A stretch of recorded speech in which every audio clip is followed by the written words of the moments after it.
Budget में income tax पर अब तक का सबसे बड़ा ऐलान। 12 लाख रुपए तक की आय पर अब कोई टैक्स नहीं। मिडिल क्लास को मिली अब तक की सबसे बड़ी राहत। 12 से 15 लाख तक की आय पर 15% टैक्स, 16 से लेकर 20 लाख की आमदनी पर 20% टैक्स लगेगा। 20 से 24 लाख की इनकम पर 25% टैक्स लगेगा और 24 लाख से ऊपर की आय पर 30% टैक्स लगेगा।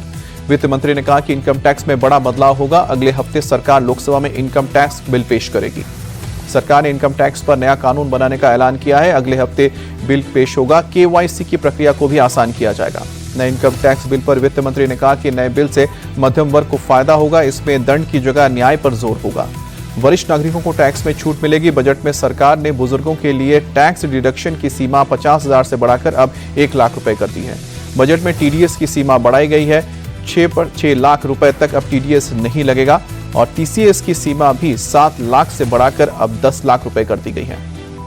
कैंसर की 36 दवाइयों के ऊपर कस्टम ड्यूटी हटाई जाएगी। 6 जीवन रक्षक दवाइयों पर भी 5% की छूट होगी।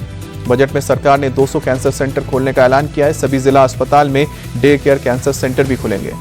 मोबाइल की बैटरी सस्ती होगी। कपड़े, इलेक्ट्रिक कारें, एलईडी और स्मार्ट टीवी भी सस्ते होंगे। सरकार ने 2.5% यानी 2.5% कस्टम ड्यूटी घटाई है।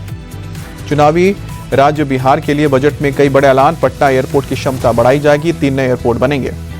बजट में मिथिलांचल के किसानों के लिए स्पेशल पैकेज का ऐलान। फूड टेक्नोलॉजी इंस्टीट्यूट बनेगा और आईआईटी पटना में हॉस्टल बनाने की क्षमता बढ़ाई जाएगी। वित्त मंत्री बोली, हमारा फोकस गरीब, युवा, अन्नदाता और नारी शक्ति पर। 10 साल में हमने बहुमुखी विकास किया। बीमा क्षेत्र के लिए एफडीआई की सीमा बढ़ाई गई है। सरकार ने 100% एफडीआई को मंजूरी दी है। होम डिलीवरी करने वालों का बीमा करेगी सरकार। फूड डिलीवरी वालों का होगा रजिस्ट्रेशन। 1 करोड़ होम डिलीवरी वालों का होगा सीधा फायदा। बजट में सरकार ने 50 पर्यटन स्थलों को डेवलप करने की घोषणा की। वित्त मंत्री ने कहा, राज्य सरकार की भागीदारी से विकास करेंगे। चिकित्सा पर्यटन को भी बढ़ावा देंगे। जल जीवन मिशन को 2028 तक बढ़ाया जाएगा। शहरों के विकास के लिए 1 लाख करोड़ रुपए की शहरी चुनौती निधि खोलेगी सरकार। उड़ान योजना का विस्तार होगा। 100 नए शहरों को योजना से जोड़ा जाएगा। वित्त मंत्री ने बजट में की घोषणा। वित्त मंत्री ने स्कूल और उच्चतर शिक्षा के लिए भारतीय भाषा में पुस्तकें उपलब्ध कराने का ऐलान किया। 5 राष्ट्रीय कौशल केंद्र भी स्थापित किए जाएंगे।